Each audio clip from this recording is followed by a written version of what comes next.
guys stand in terms of your mentality and how ready you are to advance in the future in your career in NCLEX. One thing I do want to say is only 2 people took the advantage and asked me for feedback or advice. And my advice to all of you is the same. Don't stop anywhere. You might have setbacks in life. You might not, intend to go a certain direction, but just know that it's your path. It's for you. It's paved for you, and you're gonna get to the finish line no matter what. So if you pass the NCLEX, you don't pass the NCLEX the first time, that doesn't matter. Keep it in your 100% intention. That's all you need to get to where you want to be. So I'm happy to see all of you, and I hope all of you guys have success. Yay! My name is Shelley. I do work at Encino Hospital Medical Center on the med-surg tele floor. It's a very small community hospital that I'm getting my experience. I'm from cohort 5. I think I was the 3rd person to pass the NCLEX from that Yay!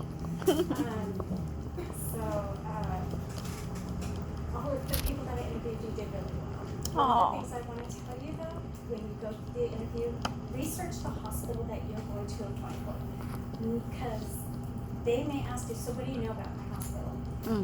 Or what do you know about this hospital? Know what that hospital specializes in. Know what their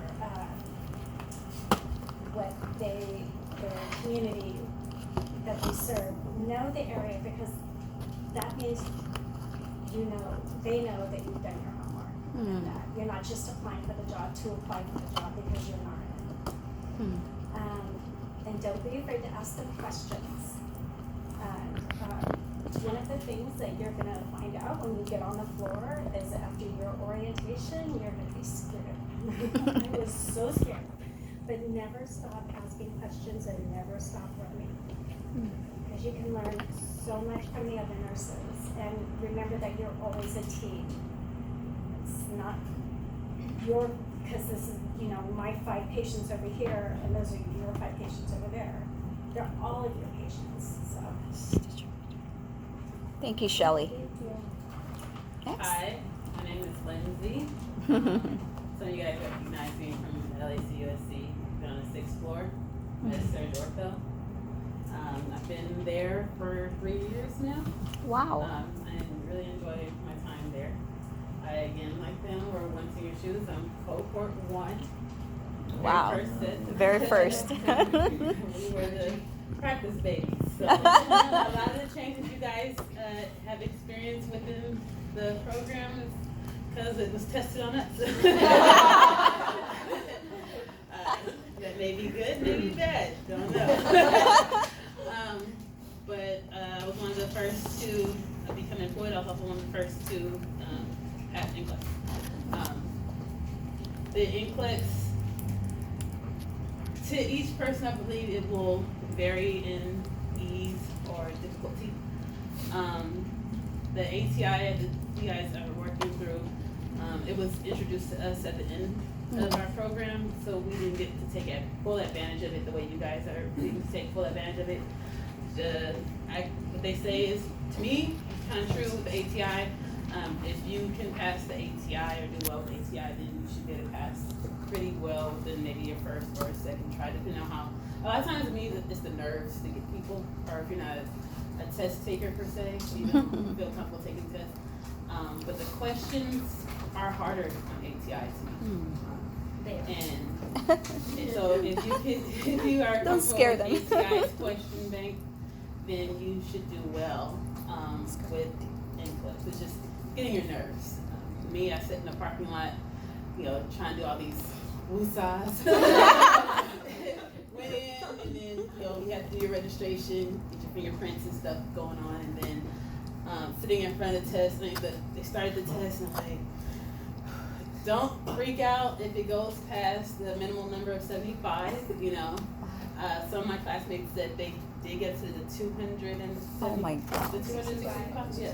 Wow. And sometimes it's just the system, just trying to figure out where you are. They still passed, and that was the first try. So don't stress too much. Just try to go in there with, you know, either I know it, or either you know it or you don't. That's pretty much what it goes to me. And so, but if you, I didn't see too many personal, specific like areas. So just be prepared for a little bit of everything to come your way. But if you see a lot of SATA, if you don't like SATA, you might want to practice SATA. All right. During the experience with you guys with the interviews, you guys did well. I would say those who don't have experience in nursing, or some I've seen that didn't have really any prior jobs at all, use something from your background that'll help you. If you did volunteering, if you did anything to help boost you, showing that you are a team player, that you are willing to learn, and that you know you don't mind being put into new things, and that and if companies are putting you into new things, just know that they should be training you in those new things. They shouldn't just say, "Here, do this, we're leaving you alone." You know, it shouldn't be like that. Hopefully, where you go, it's not like that. But speak up for yourself. You know, you shouldn't be afraid to say, "Hey, I'm not familiar with this. Can you at least show me once or twice?" And so I can get it. And if you really still feel uncomfortable, verbalize that, because you don't want to do something that ends up causing patient harm because you were afraid to speak out. There you go. Other than that, I would say, you know, good luck with all of your future endeavors. I enjoyed my interviews, you guys. I did, like you said, see a round of different specialties of interest, and you know, don't let that leave you. If you're interested, go for it. You know, a lot of you also want to go med surg to build. And that's very well good. That's good as well. You know, you want to build, because I knew when I first went out there, you know, the book says to push at 3 to 5 minutes, and you're there pushing and staring 3 to 5 minutes. And you're trying to figure out, well, how did everybody else get their work done? You know, and you push, it's 3 to 5 minutes. So, you know, talk with the nurses who have experience. See, you know, what you can do to help make your time efficient. Maybe you can't push that much faster. But maybe there's something else you can do to cause more efficiency with your time. Perfect. Awesome. All right. Thank you. All right. All right. Next. All right. Our county employee. Yes. My name is Rachel. I'm from LAC USC. I've been with county 32 years. Oh, wow. Nursing is a second career, and I'm very proud of LAC USC because we are a level 1 trauma center. My experience is in med-surg, jail ward, ER, UR, and all of a sudden I ended up in recruitment, which is beautiful because I love talking to you. I love talking to the students from the school. We've hired several students. I didn't even realize that Lindsay was one. She comes into our office a lot. We have a very strong connection. It's like family there, okay? There is room for growth in nursing within county. That's the beauty of it. You are very well prepared. Your education here is very good. Your interviews were very well. I do have to agree in regards to researching.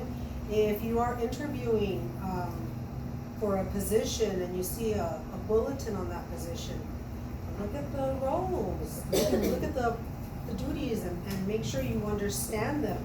Because if they give you a question in regards to that, you should be prepared for that. Correct. Okay? And when you apply for county, because I know you will all come running,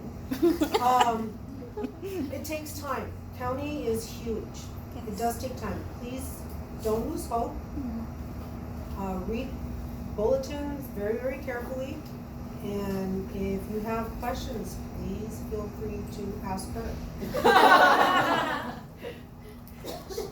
We'll be speaking later. But with my big spiel, I'm introducing Maribel. Hi. Yay, I'm Maribel. Maribel. I'm new to LAC actually, Mm. but I've been with the county over 21 years.